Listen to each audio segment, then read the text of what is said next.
La cité Tunkalafia pour la diaspora malienne à Banankoroni. Vous résidez à l'étranger, vous souhaitez faire partir du projet de la nouvelle cité moderne de Tunkalafia à Banankoroni. Envoyez rapidement votre demande de réservation par WhatsApp au 00336 41 94 03 80 ou au 00336 77 83 04 14. La cité moderne Tunkalafia sera composée d'une vingtaine de maisons individuelles sur des parcelles de 300 mètres carrés, des appartements, des espaces verts, des aires de jeu pour enfants, salles de sport, etc. Le tout sur 1 hectare de terrain clôturé. Après l'acquisition des parcelles, vous avez le choix entre la construction avec Tunkalafia d'une villa 3 chambres plein pied à partir de 26 millions de francs CFA ou d'un duplex 4 chambres à partir de 35 millions de francs CFA. Vous pourrez aussi faire le choix d'acquérir un appartement en copropriété dans un des immeubles de la cité à partir de 17 millions de francs CFA. La parcelle de 300 mètres carrés est au prix de 4 500 000 francs CFA, payable en une seule fois ou sur 12 mois ou 18 mois. Le plan de financement de la construction se fera par la suite, soit en individuel, soit dans un groupe de tontines de construction Tunkalafia. Le projet de cité Tunkalafia à Banankoroni, un havre de paix et de tranquillité pour un séjour ou un retour au pays serein et en toute confiance. Avec Tunkalafia, pour chaque Malien de l'extérieur, une maison à l'intérieur.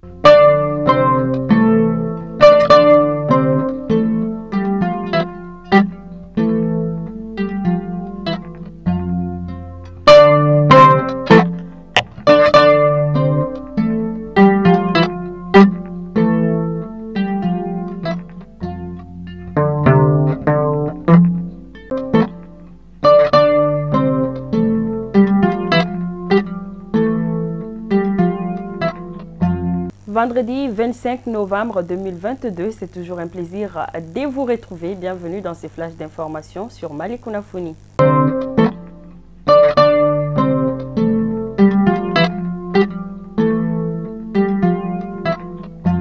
À la une de l'actualité, après 4 longs mois de repos ordonnés par son médecin, le Premier ministre Dr Choguel Kalamaïga a été reçu ce vendredi en audience par le président de la transition, le colonel Assimi Goïta, dans son bureau au palais de Koulouba.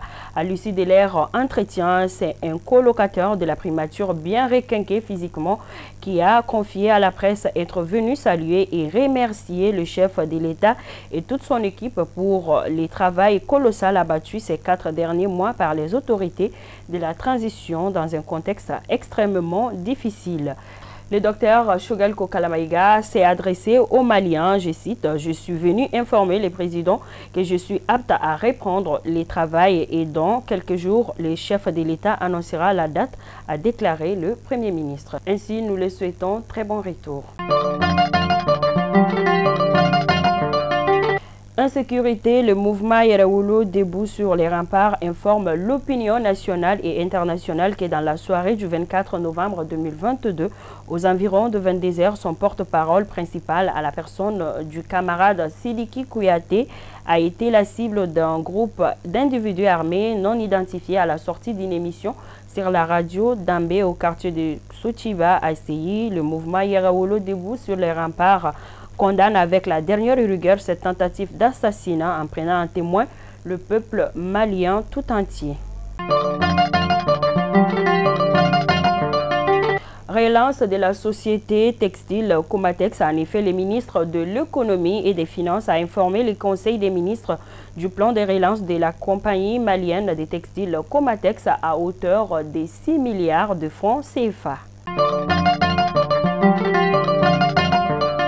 Communiqué du gouvernement, le gouvernement du Mali refute les allégations de violation et attentes aux droits de l'homme et aux droits internationaux humains attribués aux forces de défense et de sécurité maliennes. Ces allégations sont pour la plupart tendancieuses, non recoupées et faites à dessein dans le but de ternir l'image des forces de défense et de sécurité maliennes et de les discréditer vis-à-vis des populations et de la communauté internationale.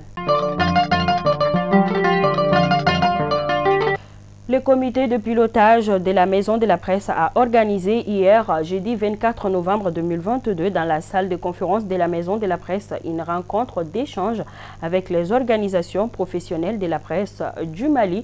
3 points étaient inscrits à l'ordre du jour de la rencontre: l'état de la liberté de la presse au Mali, la situation des projets de textes régissant les médias maliens et les divers. La rencontre a débuté à 10h et été présidée par le président du comité de pilotage de la Maison de la Presse, M. Djankouda Dante. Presque toutes les fêtières de la presse nationale étaient représentées à la rencontre. Ce vendredi 25 novembre 2022 démarrent les activités des 16 jours d'activisme contre les violences basées sur le genre. Cette campagne intervient au moment où des cas de violation sont signalés dans plusieurs endroits du pays. À présent, les actualités hors de nos frontières. Au Burkina Faso, l'ambassade de France sur les qui-vive, en effet, créant une nouvelle manifestation vendredi prochain contre l'ambassade de France au Burkina Faso. L'ambassadeur de France, Luc Halad, a demandé aux employés de l'ambassade de rester chez eux et de privilégier le télétravail, ajoutant que les écoles françaises au Burkina Faso seront fermées ce vendredi. Et nous clôturons ces flashs d'informations en Côte d'Ivoire où Charles Blé-Goudé rentre à Abidjan le 26 novembre 2022, 9 ans après avoir été arrêté au Ghana puis transféré à la Cour d'appel internationale.